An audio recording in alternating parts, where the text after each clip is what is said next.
નમસ્તે વિદ્યાર્થી મિત્રો, જય શ્રી કૃષ્ણ. શ્રી યુનિવર્સલ સ્કૂલ દ્વારા આયોજિત ઓનલાઈન લેક્ચરમાં આપ સૌનું હાર્દિક સ્વાગત છે. ધોરણ 4 ગણિત વિષયના સ્વાધ્યાય 14 સ્માર્ટ ચાર્ટ, જેનો લેક્ચર 4 માં આજે આપણે બીજી માહિતીનો અભ્યાસ કરીશું. તો લેક્ચર નંબર 3 માં આપણે જુદી જુદી માહિતીઓ હતી કે વર્ગખંડમાં વિદ્યાર્થીઓને મનપસંદ રંગ હોય એને લગતી માહિતી હતી કે કેટલા બાળકોને કયો રંગ પસંદ છે. હવે એ માહિતીના આધારે આપણે પ્રશ્નોના જવાબ આપેલા, બરાબર. અને એના અગાઉ એક આપણને સરસ મજાનો મિત્રતાને લગતો ફકરો આપેલો હતો અને એ ફકરાના આધારે પૂછેલા પ્રશ્નોના જવાબ પણ આપણે ફકરો વાંચીને જ આપેલા, બરાબર. તો હવે આજે સ્વાધ્યાય 14 સ્માર્ટ ચાર્ટમાં લેક્ચર નંબર 4 ની અંદર આપણે બીજા પ્રશ્નોનો અભ્યાસ કરીશું કે જેમાં પણ આપણે માહિતી છે એ ચિત્રાત્મક રીતે રજૂ કરેલી છે. એને જ સ્માર્ટ ચાર્ટ કહેવાય કે કોઈ પણ માહિતી છે એ આપણને સ્પષ્ટપણે આપી દીધેલી હોય અને એ માહિતીના અભ્યાસ દ્વારા આપણે પૂછેલા પ્રશ્નોના જવાબ આપવાના હોય છે. તો પ્રશ્ન નંબર 6 છે કે નીચે આપેલા ચાર્ટમાં એક વર્ગના બાળકોને કઈ ઇતર પ્રવૃત્તિ સૌથી વધુ ગમે છે તે દર્શાવેલ છે. આ પરથી માંગ્યા મુજબ જવાબ લખો. અહીંયા એક આપણને સરસ મજાનો ચાર્ટ દોરેલો આપેલો છે કે જે વર્ગમાં એટલે કે ક્લાસમાં બાળકોને ઇતર પ્રવૃત્તિ એટલે શું? તો કે કોઈ બાળકોને રમતગમતમાં એટલે કે સ્પોર્ટ્સમાં વધારે રસ હોય, કોઈ બાળકોને ચિત્ર દોરવાનો એટલે કે ડ્રોઈંગનો વધારે પડતો શોખ હોય, કોઈને ગીત ગાવાનો એટલે કે સંગીતનો શોખ હોય અથવા તો સંગીતના સાધનો વગાડવાનો શોખ હોય કે તબલા છે, હાર્મોનિયમ છે, બરાબર. તો કોઈ બાળકોને ક્રિકેટ રમવાનો શોખ હોય. આ પ્રમાણે આ બધી પ્રવૃત્તિઓ છે, ડાન્સને લગતી પ્રવૃત્તિ, એ બધી ઇતર પ્રવૃત્તિઓ કહેવાય. એટલે કે અભ્યાસ ઉપરાંત થતી વધારાની જે પ્રવૃત્તિઓ છે એને ઇતર પ્રવૃત્તિઓ કહેવાય છે. તો વર્ગખંડમાં કેટલા વિદ્યાર્થીઓને કઈ ઇતર પ્રવૃત્તિમાં વધારે રસ ધરાવે છે એને લગતો એક અહીંયા ચાર્ટ આપેલો છે. આ ચાર્ટનો આપણે અભ્યાસ કરવાનો છે, એના પરથી માંગ્યા મુજબ જવાબ આપવાના છે. તો ચાર્ટમાં શું છે તો કે આ જે દર્શાવે છે એ બધા બાળકોની સંખ્યા છે. તો 1 2 3 4 એટલે કે 4 બાળકો છે એ રમતગમતમાં, પણ એવું નથી. શું? તો કે અહીંયા આપણને એક સૂચના આપેલી છે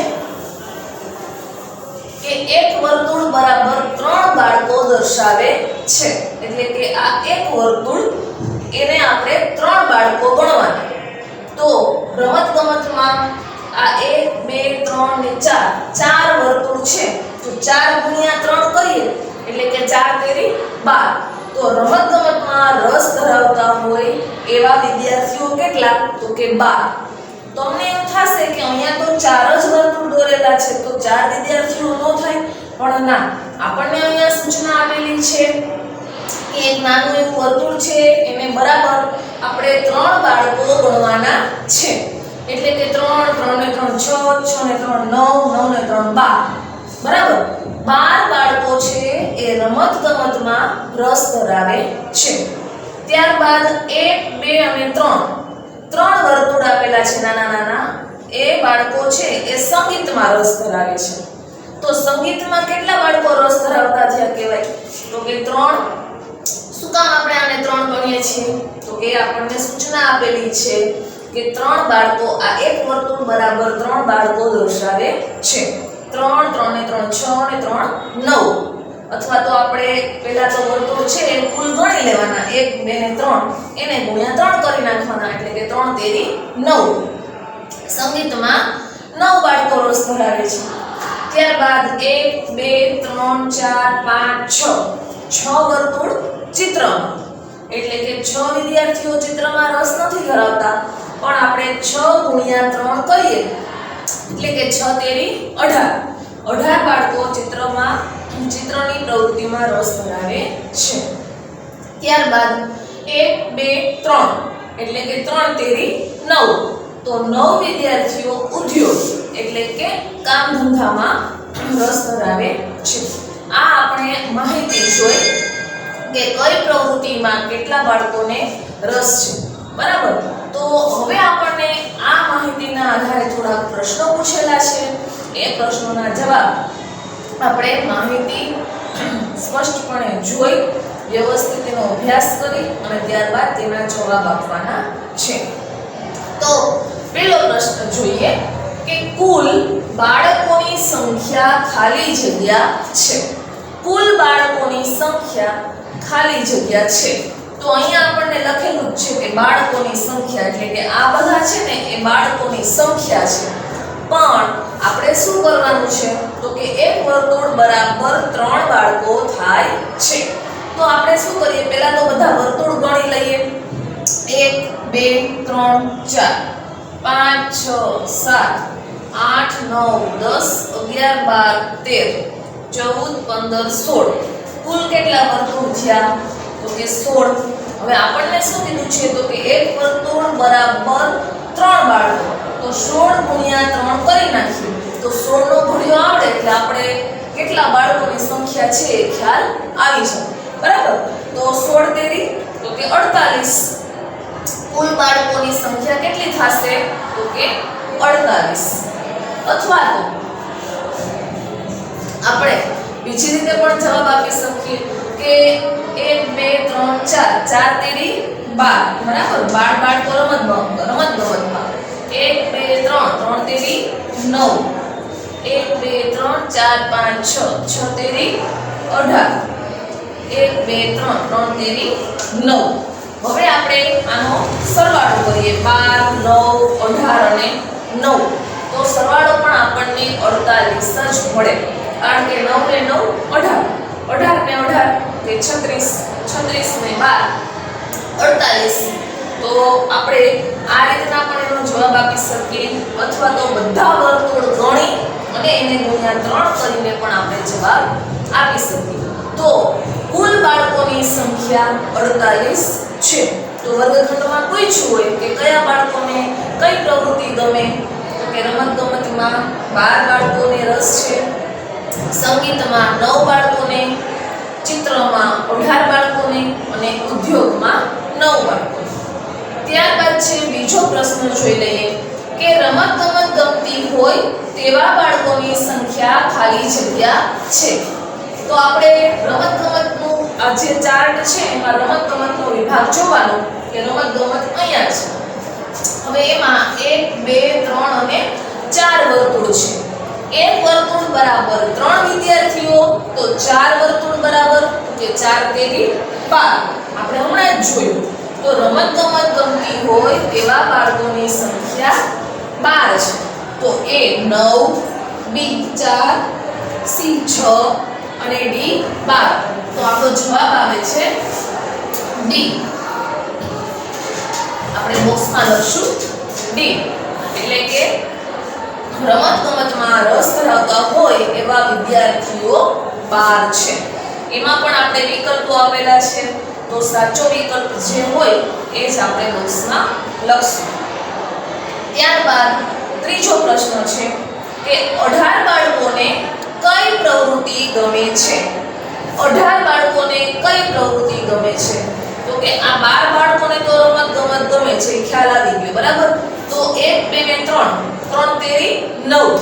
તો 9 બાળકોને તો સંગીત ગમે છે. તો 1 2 3 4 5 6 6 તેરી 18. તો 18 બાળકોને ચિત્રની પ્રવૃત્તિ ગમે છે. તો આપણો જવાબ શું આવશે તો કે 18 બાળકોને કઈ પ્રવૃત્તિ ગમે છે તો આપણે અહીંયા લખશું ચિત્ર. બરાબર. આપણો જવાબ શું આવશે તો કે ચિત્રની પ્રવૃત્તિ ગમે છે. તો આ જ પ્રમાણે આપણને બીજા પણ ઘણા પ્રશ્નો છે કે આપણે એનો આગળ અભ્યાસ કરીશું. એની પહેલા આપણે આ 3 પ્રશ્નો ફરીથી જોઈ લઈએ કે કુલ બાળકોની સંખ્યા ખાલી જગ્યા છે. તો આપણે કઈ રીતના જવાબ મેળવો તો કે પહેલા તો વર્તુળ કુલ કેટલા આપેલા છે એ ગણી લીધા એટલે કે 16 થયા. હવે એક વર્તુળ બરાબર આપણે 3 ગણવાના છે. તો એવા આપણે 16 છે એટલે કે 16 ગુણ્યા 3 કર્યા એટલે કે 16 તેરી 48 બરાબર. રમત ગમત ગમતી હોય તેવા બાળકોની સંખ્યા ખાલી જગ્યા છે. તો આપણે આ જે ચાર્ટ છે એમાં રમત ગમત વાળું જોવાનું છે વિભાગ. એમાં આપણે 4 વર્તુળ છે. એક વર્તુળ બરાબર 3 તો 4 તેરી 12 એટલે કે રમત ગમત ગમતી હોય તેવા બાળકોની સંખ્યા 12 છે. આપણને વિકલ્પો આપેલા છે એમાંથી સાચો વિકલ્પ હોય એ આપણે બોક્સમાં લખવાનો રહેશે. 18 બાળકોને કઈ પ્રવૃત્તિ ગમે છે? તો સૌથી વધારે તો કે 1 2 3 4 5 6 6 તેરી 18 તો 18 આનો સરવાળો થાય છે તો એ કયો વિભાગ છે? તો કે ચિત્ર. તો અહીંયા આપણો જવાબ આવશે કે ચિત્રની પ્રવૃત્તિ છે એ 18 બાળકોને ગમે છે. તો આ પ્રમાણે હજુ આગળ બીજા પ્રશ્નો છે તેનો આપણે અભ્યાસ કરીશું. તો આ જ ચાર્ટના આધારે આપણે બીજા પ્રશ્નોના જવાબ આપવાના રહેશે. ત્યારબાદ આપણે બીજા નવા પ્રશ્નોનો અભ્યાસ કરીશું કે જે પણ આપણે આ ચાર્ટના આધારે જ પૂછેલા છે. તો પ્રશ્ન નંબર 4 જોઈએ કે કયા બાળકો વધારે છે? રમત ગમત ગમતી હોય તેવા કે ચિત્ર ગમતું હોય તેવા? તો હવે આપણે આપેલી માહિતીમાં રમત ગમત વાળો વિભાગ અને ચિત્ર વાળો વિભાગ જોશું. તો આ છે રમત ગમત વાળો વિભાગ અને આ છે ચિત્ર વાળો વિભાગ. તો આપણે વર્તુળની સંખ્યા જોતા જ ખ્યાલ આવે કે ચિત્ર વાળો વિભાગ છે એમાં વર્તુળની સંખ્યા વધારે છે. માટે કયા બાળકો વધારે છે? રમત ગમત ગમતી હોય એવા કે ચિત્ર ગમતું હોય એવા? તો આપણો જવાબ આવશે અને સંખ્યા જોવી હોય તો સંખ્યા પણ આપણે અહીંયા લખેલી છે કે રમત ગમત ગમતી હોય એવા 12 બાળકો છે જ્યારે ચિત્ર ગમતું હોય એવા 18 બાળકો છે. એટલે કે 18 છે એ વધારે છે પણ કયો વિભાગ? તો કે ચિત્ર. તો અહીંયા આપણે જવાબ લખશું કે ચિત્ર ગમતું હોય તેવા. જો આપણને સંખ્યા પૂછેલી હોય કે કેટલા તો આપણે લખવાનું રહેશે કે 18 બાળકો છે. પણ અહીંયા આપણને માત્ર એ જ પૂછેલું છે કે રમત ગમત વાળા વધારે છે કે ચિત્ર ગમતું હોય એવા વધારે છે. પ્રશ્ન નંબર 5 છે કઈ પ્રવૃત્તિઓમાં બાળકોની સંખ્યા સરખી છે અને કેટલી? તો આપણે ફરીથી આ ચાર્ટ જોશું અને આપણે કીધું છે કે બધા પ્રશ્નોના જવાબ આપેલા માહિતીના આધારે જ આપવાના છે. તો એક એક પ્રશ્નમાં આપણે આ છે માહિતી એ જોવી પડશે. કઈ પ્રવૃત્તિઓમાં બાળકોની સંખ્યા સરખી છે? તો આપણે જોયું હતું કે રમત ગમતમાં 12 છે, સંગીતમાં 9, ચિત્રમાં 18 અને ઉદ્યોગમાં 9. તો આ 9 વાળી જે સંખ્યા છે એ પ્રવૃત્તિઓમાં બાળકોની સંખ્યા સરખી છે. કેટલી? તો કે 9. કારણ કે 1 2 3 3 તેરી 9. તો આપણે અહીંયા લખશું કે સંગીત અને ઉદ્યોગની પસંદગી વાળા બાળકોની સંખ્યા 9 એ સરખી છે. સંગીત અને ઉદ્યોગની પ્રવૃત્તિ ઓમાં બાળકોની સંખ્યા સરખી 9 છે. આપણને એ પણ પૂછેલું છે કે કેટલી, એટલા માટે આપણે લખ્યું કે 9 છે. બરાબર? તો આ પ્રમાણે બીજા ઘણા બધા પ્રશ્નો આ માહિતીના આધારે બની શકે કે ચિત્રની પ્રવૃત્તિઓમાં 18 બાળકો છે તો સંગીતની પ્રવૃત્તિઓમાં કેટલા બાળકો છે તે જણાવો. તો આપણે બંને સંખ્યા છે એ લખવાની રહેશે કે ચિત્રમાં 18 બાળકો છે તો સંગીતમાં 9 બાળકો છે. ત્યારબાદ એમ પણ પૂછી શકે કે ચિત્રની પ્રવૃત્તિ કરતા સંગીતની પ્રવૃત્તિમાં બાળકોની સંખ્યા કેટલી ઓછી છે? તો કે આ 18 છે, આ 9 છે, તો કેટલી ઓછી થઈ કહેવાય? તો કે 9. તો આ માહિતીના આધારે તો ઘણા બધા પ્રશ્નો બનાવી અને પૂછાઈ શકે. તો એ તમામ પ્રશ્નોના જવાબ આપણે માહિતીના આધારે જ આપવાના રહેશે. હવે ત્યારબાદ આપણે બીજા નવા પ્રશ્નોનો અભ્યાસ કરીશું કે જેમાં પણ માહિતી આપણને ચિત્રાત્મક રીતે આપેલી છે, એટલે કે માહિતીનું વર્ગીકરણ આપણે અહીંયા છે એ આપેલું છે, માહિતી સ્પષ્ટપણે આકૃતિમાં દર્શાવેલી છે. તો સૌપ્રથમ તો આપણે રકમ વાંચી લઈએ. પ્રશ્ન નંબર 7 છે કે 5 મિત્રોએ ગણિતની પરીક્ષામાં મેળવેલ ગુણનો ચાર્ટ અહીં દર્શાવ્યો છે. તેના પરથી માગ્યા મુજબ જવાબ લખો. જુદા જુદા 5 મિત્રો, એટલે કે આ જે આપણે લખેલું છે એ બધા બાળકો છે. હવે એનો ચાર્ટ છે, નીચે છે મેળવેલ ગુણ 0 5 10 15 20 25 30 35 40 50 55 60 65 70 75 80 અને 85 આ છે એ મેળવેલ ગુણ છે. અને જે આ અલગ અલગ પટ્ટીઓ દર્શાવેલી છે એ 5 મિત્રો છે અને એને મેળવેલા માર્ક છે એનો ચાર્ટ છે, ગુણનો ચાર્ટ છે. જીનેશ, પિયુષ, કમલ, વિવેક અને હેમાંગ. તો તમને એમ થશે કે આપણને કઈ રીતના ખ્યાલ આવશે કે કયા મિત્રોએ કેટલા ગુણ મેળવ્યા છે. તો આપણે જોશું કે હેમાંગ છે એનો ચાર્ટ અહીંયા સુધીનો છે. તો આપણે સ્કેલ વડે માપીએ કે હેમાંગને કેટલા ગુણ મળેલા કહેવાય. તો આપણે અહીંયા આવે છે 55, એટલે કે હેમાંગે 55 ગુણ ગણિતની પરીક્ષામાં મેળવ્યા કહેવાય. ત્યારબાદ છે વિવેક. તો વિવેકનો આપણે આ પ્રમાણે સ્કેલ રાખી અને જોઈએ કે વિવેકે કેટલા ગુણ મેળવ્યા કહેવાય. તો અહીંયા આવે છે 35, વિવેકે 35 ગુણ મેળવ્યા કહેવાય. ત્યારબાદ છે કમલ. તો કમલનું જોઈ લઈએ આ પ્રમાણે આપણે કે કમલે ગણિતની પરીક્ષામાં 50 ગુણ મેળવ્યા ગણાય. ત્યારબાદ છે પિયુષ. તો પિયુષના ગુણ કેટલા છે જોઈએ તો સ્કેલ રાખીને ખ્યાલ આવે છે કે પિયુષના ગુણ છે 30, બરાબર. અને ત્યારબાદ છે જીનેશ. એ આપણે આકૃતિ જોતા જ ખ્યાલ આવે છે કે જીનેશને બધા કરતા વધારે ગુણ હોય એવું લાગે છે, કારણ કે એની આ પટ્ટી છે એ મોટી છે. તો આપણે જોઈએ જીનેશના ગુણ કેટલા થશે તો કે 70, બરાબર. તો આ પ્રમાણે આપણે જુદા જુદા વિદ્યાર્થીઓએ ગણિતની પરીક્ષામાં મેળવેલા ગુણ જોયા. હવે આપણને એના આધારે પ્રશ્નો પૂછેલા છે, એ પ્રશ્નોના જવાબ આપવાના છે. તો કે પહેલો પ્રશ્ન કે સૌથી ઓછા ગુણ કોને મળ્યા છે. સૌથી ઓછા ગુણ કોને મળ્યા છે. તો આપણને એ ખ્યાલ આવ્યો કે જેની પટ્ટી સૌથી મોટી છે એના સૌથી વધુ માર્ક, એટલે કે જીનેશના સૌથી વધુ માર્ક, બરાબર. તો જેની પટ્ટી સૌથી નાની હશે એના સૌથી ઓછા માર્ક કહેવાશે.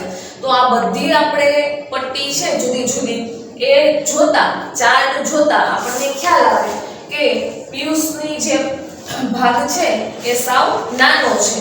તો આપણે જોઈએ કે પિયુષના ગુણ કેટલા છે તો કે 30. તો આ 5 મિત્રોમાંથી સૌથી ઓછા ગુણ કોને મળ્યા છે તો કે પિયુષને. તો આપણે અહીંયા વિકલ્પો પણ આપેલા છે. A Jinesh, B Vivek, C Piyush, D Hemang. તો આપણો જવાબ છે એ આપણે માહિતીના આધારે આપવાનો છે. માહિતી જોઈ અને આપણે ખ્યાલ આવે છે કે પિયુષના ગુણ સૌથી ઓછા છે. તો અહીંયા C પિયુષ, બરાબર. આપણો જવાબ આવે છે C કે સૌથી ઓછા ગુણ પિયુષને મળેલા છે. અને એમ પણ પૂછાઈ શકે કે સૌથી વધુ ગુણ કોને મળ્યા છે. તો આવશે જીનેશ, બરાબર. ત્યારબાદ બીજો પ્રશ્ન છે કમલને કેટલા ગુણ મળ્યા છે. તો આપણે સૌપ્રથમ તો આ માહિતીમાં કમલ વાળો વિભાગ જોશું કે કમલ અહીંયા છે તો એને કેટલા ગુણ મળ્યા છે. તો સ્કેલનો ઉપયોગ કરી આ પ્રમાણે આપણે સ્કેલ રાખશું, એટલે આ સ્કેલ છે એ સીધી અહીંયા આવે છે. તો નીચે જોતા ખ્યાલ આવે કે કમલને 50 ગુણ મળ્યા છે. કેટલા ગુણ તો કે આ ભાગ સીધો અહીંયા જ પહોંચે છે. તો કમલને કેટલા ગુણ મળ્યા છે. તો આપણો જવાબ આવશે 50 ગુણ, બરાબર. ત્યારબાદ ત્રીજો પ્રશ્ન છે કે જીનેશને પિયુષ કરતા કેટલા વધુ ગુણ મળ્યા છે? જીનેશને પિયુષ કરતા કેટલા વધુ ગુણ મળ્યા છે? તો સૌપ્રથમ તો આપણે જીનેશને કેટલા ગુણ મળ્યા છે એ જોશું. તો જીનેશને કેટલા મળ્યા છે? તો કે 70. અને પિયુષને કેટલા મળ્યા છે? તો કે 30. તો આપણે 70 માંથી 30 બાદ કરીએ એટલે ખબર પડી જાય કે જીનેશને પિયુષ કરતા કેટલા વધુ ગુણ મળ્યા છે. તો કે 70 માંથી 7 માંથી 3 બાદ કરીએ એટલે 4. તો કે 40 ગુણ વધુ મળ્યા છે. કોને? તો કે જીનેશને. બરાબર ને? આ 30 છે, એના કરતા અહીંયા 70 વધારે છે. તો કેટલા વધારે? તો કે 40 વધારે છે. તો આપણે અહીંયા લખશું કે જીનેશને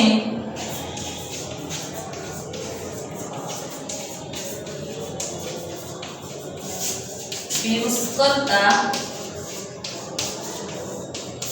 40 ગુણ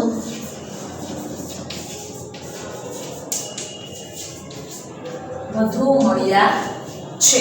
આપણે શું કરવાનું? તો કે જેના વધુ ગુણ છે એમાંથી પિયુષના ગુણ છે એ બાદ કરી નાખવાના એટલે વધારો છે એ આપણને મળી જાય. કારણ કે જીનેશના 70 ગુણ છે વધારે અને પિયુષના 30 ગુણ છે. તો 70 માંથી 30 બાદ કરીએ એટલે 40 ગુણ વધારે કહેવાય. તો ફરીથી આપણે જોઈ લઈએ કે અહીંયા ગણિતની પરીક્ષામાં મેળવેલા ગુણનો ચાર્ટ આપેલો છે. એ ચાર્ટનો અભ્યાસ કરી આપણે પ્રશ્નોના જવાબ આપવાના છે. તો આ છે એ 5 મિત્રો હેમાંગ, વિવેક, કમલ, પિયુષ અને જીનેશ છે. એ લોકોએ અલગ અલગ માર્ક મેળવ્યા છે. હવે આ માર્કનો અભ્યાસ આપણે કરી લીધા બાદ પ્રશ્નો જોયા કે સૌથી ઓછા ગુણ કોને મળ્યા છે. તો આપણે જોયું કે જેની પટ્ટી સાવ નાની એને ઓછા ગુણ એટલે કે પિયુષને. સૌથી ઓછા ગુણ પિયુષને કે જે 30 મળ્યા છે. કમલને કેટલા ગુણ મળ્યા છે? તો આપણે કમલનો વિભાગ જોયો. તો કમલને જોયું કે અહીંયા સુધીના સ્કેલ વડે માપી અને જોયું કે 50 ગુણ મળ્યા છે. ત્યારબાદ ત્રીજું, જીનેશને પિયુષ કરતા કેટલા ગુણ વધુ મળ્યા છે? તો કે જીનેશને પિયુષ કરતા 40 ગુણ વધારે મળ્યા છે. તો આ જ પ્રમાણે આપણે આગળ બીજા પ્રશ્નોનો પણ અભ્યાસ કરીશું. ત્યારબાદ આગળ પ્રશ્ન નંબર 4 છે કે જેમાં પૂછેલું છે કે કોને સૌથી વધુ ગુણ મળ્યા અને કેટલા? પહેલો જ પ્રશ્ન આપણે જોયો તો કે સૌથી ઓછા ગુણ કોને મળ્યા? તો આપણે કીધું હતું કે પિયુષને સૌથી ઓછા ગુણ મળ્યા છે. હવે એમ પૂછેલું છે કે કોને સૌથી વધુ ગુણ મળ્યા અને કેટલા? તો અહીંયા પણ આપણને ઓપ્શન આપેલો છે કમલ 50, બરાબર, હેમાંગ 55, જીનેશ 70, તો આ જીનેશ છે 70 અને ડી વિવેક 40. તો ડી વિવેક 40. ઓપ્શન તો બધા 4 સાચા જ આપેલા છે, પણ હવે આપણે એ જોવાનું છે કે કોને સૌથી વધુ ગુણ મળ્યા. તો આપણે 50, 55, 70 અને 40 માત્ર ગુણ જોઈએ ત્યાં જ ખ્યાલ આવી જાય કે જીનેશને સૌથી વધુ ગુણ મળ્યા અને કેટલા? તો કે 70. તો એ પણ સાચું જ છે કે આ જીનેશને 70 ગુણ મળ્યા. તો આપણો જવાબ આવે છે સી, જીનેશ અને 70. બરાબર. તો આ પ્રમાણે તમને એમ પણ પૂછી શકે કે કોને સૌથી ઓછા ગુણ મળ્યા અને ઓપ્શન પણ એ જ પ્રમાણે આપેલા હોય. તો આપણે હવે આ ચારમાંથી પૂછેલું હોય કે કોને સૌથી ઓછા ગુણ મળ્યા તો શું જવાબ આવશે? તો કે વિવેક. કારણ કે અહીંયા આપણે ઓપ્શનમાં પિયુષનું નામ આપેલું જ નથી, માટે ખાસ ધ્યાન રાખવાનું. હવે કદાચ જો અહીંયા જીનેશનું નામ ન હોત અને એની જગ્યાએ પિયુષનું નામ હોત તો આપણે એ ચારમાંથી કોને સૌથી વધુ ગુણ મળ્યા કહેવાય? તો કે હેમાંગને. બરાબર. માટે આ રીતના જ્યારે ઓપ્શન વાળા પ્રશ્નો હોય ત્યારે ખાસ જોવાનું કે આ આપેલા ઓપ્શનમાં આપણે જે જવાબ લખવાના છીએ એ છે કે નહીં. બરાબર. ત્યારબાદ પ્રશ્ન નંબર 5 છે કે સૌથી ઓછા અને સૌથી વધુ ગુણનો તફાવત ખાલી જગ્યા છે. તો આપણે આના અગાઉના લેક્ચરમાં પણ જ્યારે શીખતા હતા આપણે આ રીતના માહિતીના આધારે પ્રશ્ન જવાબ આપવાના. ત્યારે કીધું હતું કે તફાવત શબ્દ આવે ત્યારે આપણે બાદબાકી જ કરવાની થાય, કારણ કે તફાવતનો મતલબ જ એ કે કોણ સૌથી વધુ અને કોણ સૌથી ઓછું. તો સૌથી ઓછા અને સૌથી વધુ ગુણનો તફાવત. તો સૌથી વધુ ગુણ કોને છે? તો કે જીનેશને. કેટલા છે? 70. અને સૌથી ઓછા ગુણ કોને છે? તો કે પિયુષને. કેટલા? તો કે 30. તો જ્યારે જ્યારે તફાવત આપણને પૂછવામાં આવે ત્યારે હંમેશા બાદબાકી જ કરવાની હોય. બાદબાકીમાં હંમેશા મોટી રકમ આપણે ઉપર રાખીએ તો જ નાની રકમ એમાંથી બાદ થઈ શકે.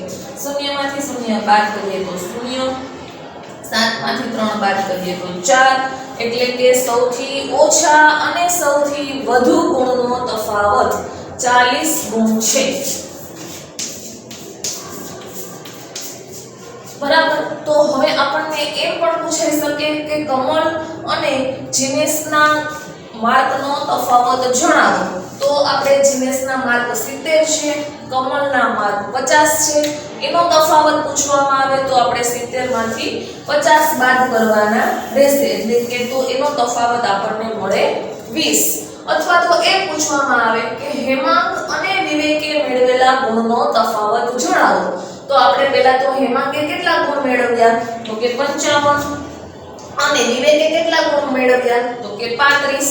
તો આ બંનેનો તફાવત પૂછવામાં આવે તો હેમાંગ અને વિવેકના ગુણ લખી અને બાદબાકી કરવાની. કે 5 માંથી 5 જાય તો 0, 5 માંથી 3 જાય તો 2. એટલે કે બંનેના હેમાંગ અને વિવેકના ગુણનો તફાવત 20 ગુણ છે. તો આપણે અગાઉ કીધું એ જ પ્રમાણે કે માહિતી ભલે સાવ નાની હોય પણ એના આધારે પ્રશ્નો છે એ ઘણા બધા બનાવી શકાય. તો પ્રશ્નો અલગ અલગ રીતે આપણને બનાવીને પૂછવામાં આવે. ખાલી જગ્યા સ્વરૂપે હોય, ખરા ખોટા સ્વરૂપે હોય કે આ મુજબ વિકલ્પો આપેલા હોય.